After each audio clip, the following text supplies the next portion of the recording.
kurangnya dia menatahkan telinganya untuk mendengar dan memahami Al-Quran. Berapa ramai hari ini dalam Ramadan ini kita telah menzalimi diri kita dengan Al-Quran. Apabila Quran dibacakan, hati kita campakkan dalam lembah yang lain. Apabila didengarkan Al-Quran kepada kita, akal kita menerawang jauh ke alam lain. Kita dan Al-Quran berada dalam dua wadi dan lembah yang berbeza.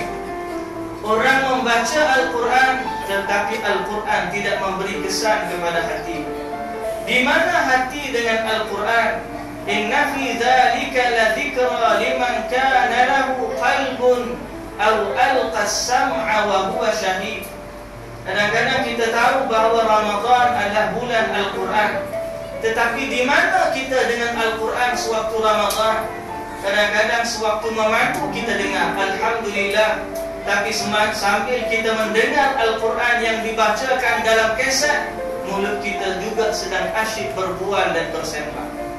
Sewaktu imam membacakan Al-Quran dalam salatnya, kadang-kadang hati kita bahkan akal kita jauh menerawang ke alam lain daripada kita. Kadang-kadang bila kita sendiri membaca Al-Quran, tangan kita memegang Al-Quran, suara kita dan lidah kita membaca Al-Quran, tetapi satu huruf pun dari Al-Quran tidak menyentak dan masuk ke dalam jiwa dan hati kita. Sedang jemaah yang dirahmati Allah, menjadi syarat orang yang membaca Al-Quran, hatinya hadir.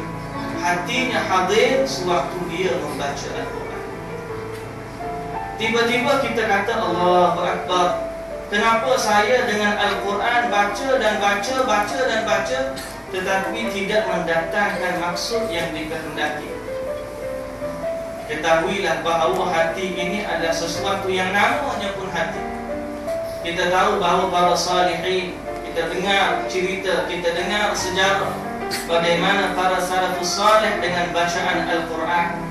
Muhammad bin Fudayl bin Iyad menjadi qatilul Quran, orang yang meninggal kerana baca Al-Quran. Dengar ayah dia baca Al-Quran, takut dengan kandungan itu meninggal dunia disebabkan Al-Quran. Dia dikenali sebagai qatilul Quran, orang yang terbunuh disebabkan Al-Quran. Muhammad bin Munkadir, kisah yang kita baca pada tahun lepas, orang yang sakitnya hanya kerana membaca Al-Quran. Kerana Quran begitu mendalam dalam diri dia, dia faham, akhirnya jatuh sakit hanya kerana membaca Al-Quran. Tiba-tiba kita baca dan perkara tersebut tak masuk dalam diri kita. Kadang-kadang ada orang tanya, datang kita, Ustaz atau fulan atau syekh, saya ni dah banyak kali dah berubat, kena ada gangguan dan sebagainya. Pergi ke sana, pergi ke sini, dia kata saya diganggu. Jumpa pakar perubatan Islam, dia kata, oh payah sikit nak halau keluar, sebab dia tak nak keluar. Dan dia ni kategori jin yang hebat, martabat tinggi. Ada satu kes yang saya hadapi, dia datang jumpa saya, dia kata, Ustaz, saya ni dah pergi jumpa banyak dah. Banyak dah saya jumpa. Ustaz tu kata tak boleh nak ubat, sebab jin yang ada dalam tubuh saya adalah jin yang hebat, yang kuat. Bahkan kadang-kadang waktu datang salat, jin tu datang ganggu dia dalam salat. Sehingga pernah satu saat dia rakam dalam telefon dia, keluar gambar fulan. Dalam keadaan takutnya datang jumpa. Saya kata minta maaf, itu bukan kemahiran saya. Saya tak ada kemampuan dalam soal perubatan Islam. Minta maaf, itu bukan keahlian saya. Tapi saya katakan kepada dia apa yang disebut oleh Ibnul Qayyim rahimahullah, bahawa Ibnul Qayyim rahimahullah menyebut Al-Quran diyakini dengan wahyu Allah bahawa dia adalah penyembuh. Firman Allah, wa nunazzilu minal Qur'ani ma huwa shifaa'un wa rahmatul lil mu'minin. Kami turunkan dari Al-Quran apa yang menjadi ubat. Apakah Allah berbohong apabila dibacakan ayat Allah dan fulan ini tidak sembuh? Maha suci Allah daripada sifat tersebut. Allah apabila menyatakan sesuatu, wa man asdaqu minallahi qila, wa man asdaqu minallahi haditha. Siapakah yang lebih lagi benar perkataannya berbanding Allah? Tidak ada yang lebih benar perkataannya berbanding Allah. Kalau Allah kata wa nunazzilu minal qur'ani ma huwa shifaa'un, kami turunkan dari Al-Quran apa yang menjadi obat, pastilah Al-Quran itu menjadi obat. Tapi Ibnu Qayyim menyebut kadang-kadang masalahnya bukan pada ubat, tetapi pada orang yang dibacakan padanya ubat, yaitu hati yang dibacakan Al-Quran itu tidak menerima Al-Quran sebagaimana layak. Hati yang tidak menyerap Al-Quran, hati yang tidak menghafal Al-Quran. Kita kalau makan ubat, ada ubat yang tubuh kita tak sesuai. Kadang-kadang bila kita makan ubat, daripada penyembuh jadi sakit lah pun. Asal ada alergi lah, ada macam-macam. Tubuh kita tidak menyerap ubat yang kita telan. Ibnu Qayyim kata hati dan Al-Quran, ada hati yang sakit, yang mana apabila dibacakan kepadanya Al-Quran, dia tidak menyerap Al-Quran tersebut. Saya katakan kepada dia, baca ayat yang biasa, yakinlah dengan firman Allah. Dan satu lagi yang kita kena tambah ialah kebergantungan kita dengan Allah Subhanahu wa ta'ala. Saya bukan pengubat, tapi saya nakalkan kalam Ibnu Qayyim kepada dia. Dalam masa seminggu dia datang jumpa balik. Ustaz, alhamdulillah, dengan izin Allah, jin itu telah meninggal. Hati yang hidup dengan Al-Quran, hati yang memahami Al-Quran, maka inilah hati yang menyerap Al-Quran.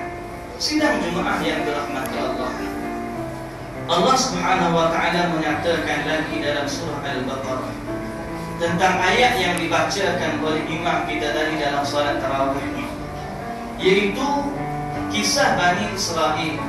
Apabila Bani Israel membunuh salah seorang daripada kerabatnya, lalu tiada yang mengaku bertanggungjawab, sehingga Allah Subhanahu wa ta'ala perintahkan mereka menyembelih lembu.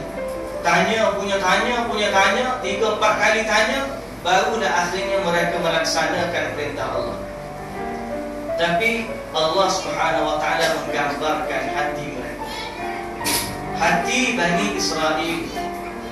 Thumma qasat qulubukum min ba'di dhalik fahiya kal hijarati aw ashaddu qaswa. Sesungguhnya kemudian qasat qulubukum, keraslah hati kamu. Hati sifatnya ada yang lembut, ada yang keras. Sifat dia hati begitu. Kita dalam Ramadan, antara matlamat kita ialah nak mengeraskan, nak melembutkan hati yang keras. Dengan apa? Dengan bacaan Al-Quran. Thumma qasat qulubukum min ba'di dhalik. Apa kata Allah bandingan hati yang keras? Fahiya kal hijarah. Hati yang keras adalah seperti batu. Ini kata Allah. Walaupun dalam ni kita nampak dia lembut, kalau kita belah dada, keluarkan dia, boleh pegang, boleh bicik, lebih lembut daripada span. Lembut yang kita kata tak ada pun keras. Tapi Allah Ta'ala kata fahiya kal hijarah. Hati yang keras lebih keras, ibarat batu.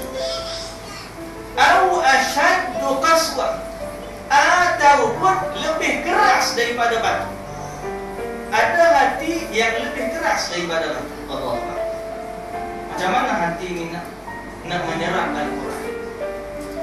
Kemudian Allah Subhanahu wa ta'ala menyebutkan, tapi ingatlah wahai sekalian manusia, sekeras-keras batu, sekeras-keras hati yang diumpamakan batu, maka ada jalan keluar bagi. Dan itulah matlamat kita. Apa kata Allah? Wa inna minal hijarati lama yatafajjaru minhul anhar. Ada yang keras batu ni, tetapi dari batu inilah terpancarnya mata air yang mengalirkan sungai. Maksudnya apa? Hati yang keras ada bebannya. Wa inna minha lama yashaqqaqu fayakhruju minhul ma'. Hati yang keras ada yang terbelah dan pecah, apabila dia pecah mengeluarkan air. Wa inna minha lama yahbiqu min khasyatillah. Dan batu ni juga ada yang jatuh, gugur dan berkecai. Lama yahbiqu min khasyatillah. Apabila dia jatuh kerana takutkan Allah. Wa ma Allahu bighafilin amma ta'malun. Maka kita dalam rangka